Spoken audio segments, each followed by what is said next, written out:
Hey guys, Wolian here, and it's been a while since I last posted, but there was a reason for that.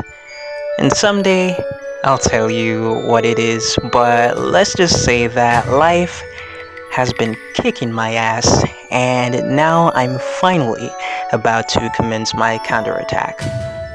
Anyways, today we'll be doing an anime review of none other than Ragna Crimson. If you guys don't know this one, then you're in for a bit of a treat. This anime may not have the best animation you've ever seen, but the story is good and interesting, with a similar cast of characters that make you want to see more. Ragna Crimson takes place in a world where dragons are the natural predators of mankind, and they plan to basically drive mankind to extinction. Yeah, it's not good.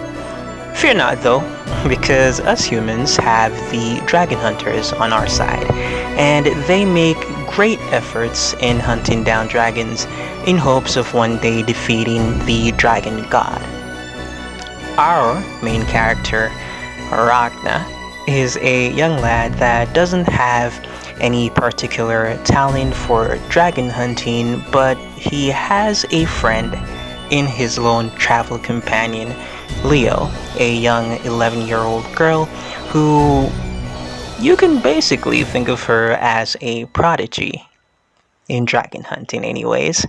And basically, Leo travels with Ragna as she found him once getting beat up by some thugs who call him a curse simply because Ragna has always been attacked by dragons and always ended up being the sole survivor in each situation. These experiences have made Ragna believe that he is indeed cursed, but Leo beat up those thugs and told Ragna that he isn't cursed. Instead, he's strong, while the others were weak, and that's why they died. And so Ragna doesn't have to be afraid of being around her because she's strong. And so said, so done. Leo actually proved her point by killing a dragon right before Ragna's very eyes, using a sword that was just about the same length as her body. After watching her pull that off, Ragna decides to follow her, and the two embark on a journey together to basically become the strongest dragon hunters there ever were. This dream came to an abrupt end for one of the two, though not the main character, when a superior dragon suddenly appears in the town that they were staying at and basically skewered them. Well, you know, that person, you know what I'm saying. Or that's what should have happened, but there was this old man, right? And a few days before the superior dragon appeared, he warned Ragna of the impending doom, and Ragna, in turn, started training even harder than he already was. But life's not so easy, you know? And the training that Ragna did was no good, but he doesn't need to know that right now. Only we do. Fast forward a bit, and Ragna finds himself facing off against the superior dragon I mentioned earlier because he wanted to prevent the future that the old man told him about. Now, as you've guessed, Ragna lost and was sent flying into a nearby river, and Leo decided to take on the superior dragon in his stead. Ragna, as he sinks to the depths, keeps on hearing the old man's voice more and more clearly than he ever did before, and the old man tells Ragna about all that he's been through. After a while, the old man starts to criticize Ragna, calling him a coward for idolizing a little girl and not protecting her like he should have.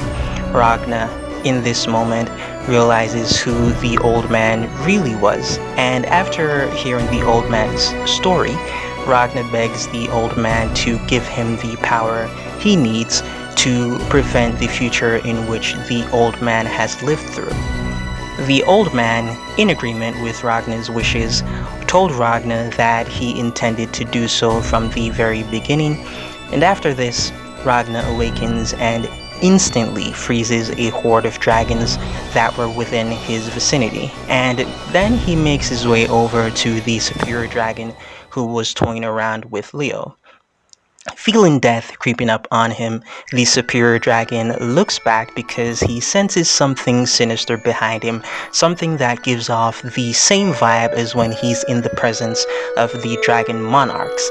And before he notices, Ragna appears right in front of him and almost freezes the superior dragon right down to the bone just by standing in front of him.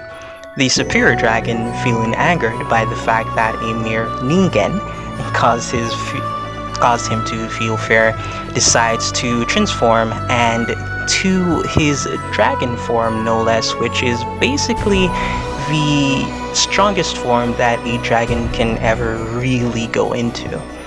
And after this happens, Ragna defeats him with a simple touch and flick of the finger, showcasing that he has now become the Reaper of all dragon kind. Now, I won't say much about what happens after this, but we do meet the character called Crimson later on, and believe me, the story only gets more interesting from there. And if you're interested, I highly recommend that you guys go give it a watch, and you can tell me what you think about it, when you're done. And I do hope that you guys enjoyed this review, because this has been your boy Wolian, and I will see you guys next time.